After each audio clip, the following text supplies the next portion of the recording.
My educational giants presentation is on Earl Warren. Picture for you to see there.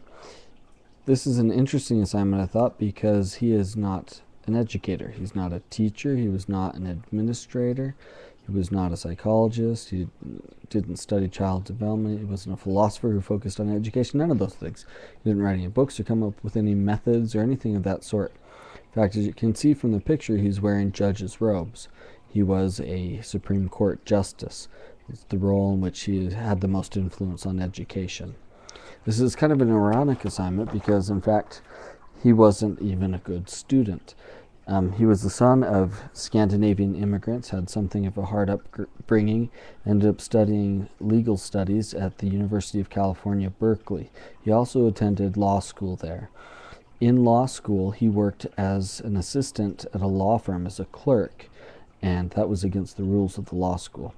In addition, when he was in class, he refused to discuss or to answer questions or to participate in any way. When his teachers would ask, he would simply say, "The only requirement I have to pass as a student is the exams at the end of my program, and then I get my law degree, so I'm not participating in class." From that background, he entered the field of law shortly after graduating. He worked at one law firm and was about to start another law firm of his own, and decided that it really wasn't the thing he wanted to be doing at that time. So he joined the Army and entered World War I. He came back after the war, and a few years later was well on his way to becoming district attorney. He had taken a job as an assistant to the district attorney. District attorney was an elected position, so after being appointed to fill a vacancy, he had to run for office himself to be elected. He also ran for other offices, such as California Attorney General and the Governor of California. He was very successful politically. Here's a sample of some of his political literature. This is a sign, a campaign sign. It says, "Vote for Earl Warren, Attorney General. Keep experience in public service." Now look at the top. Notice the phrase, humanity first. Earl Warren was a very interesting politician. He managed to garner a lot of support, especially on his record as a district attorney. He fought hard to fight corruption in government and had a very consistent record of being strict and anti-corruption. He even fought many of the anti-communist movements. He fought in those movements and prosecuted supposed communists.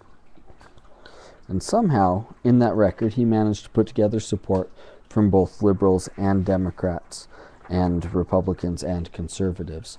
He was very astute politically and would often give the impression that he was on everybody's side. Once elected, he would disenfranchise many of the people who had supported him previously. President Eisenhower, going off his record of being hard on crime and a tough prosecutor, appointed Earl Warren to the Supreme Court.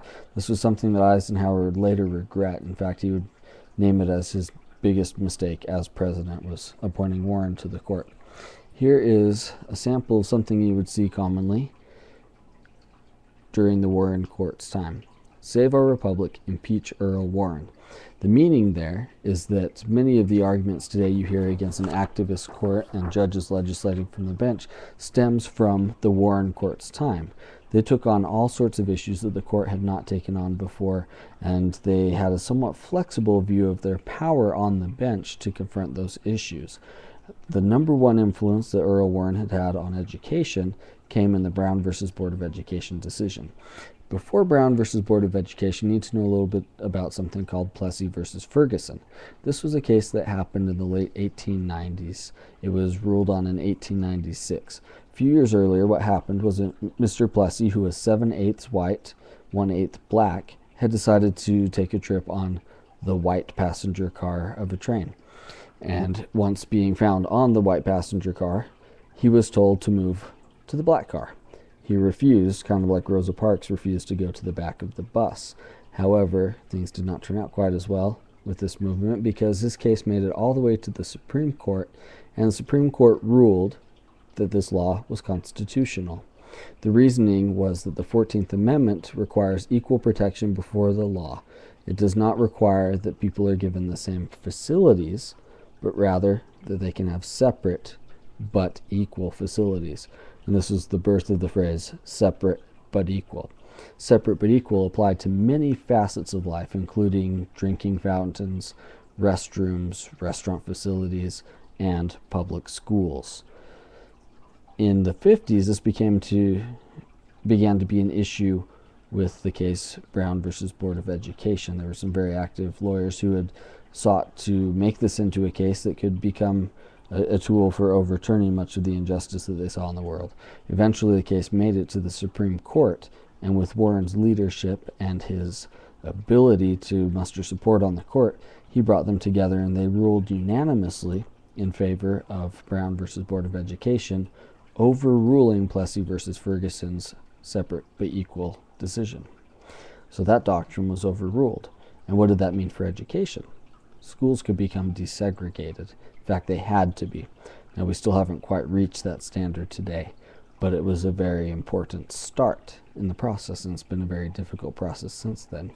But because of his role in advancing separate but equal's demise, Earl Warren is an educational giant. Were it not for his leadership, creativity, and, in the view of some, bending of the rules, we would still be living with constitutionally, Supreme Court judicially sanctioned segregated schools.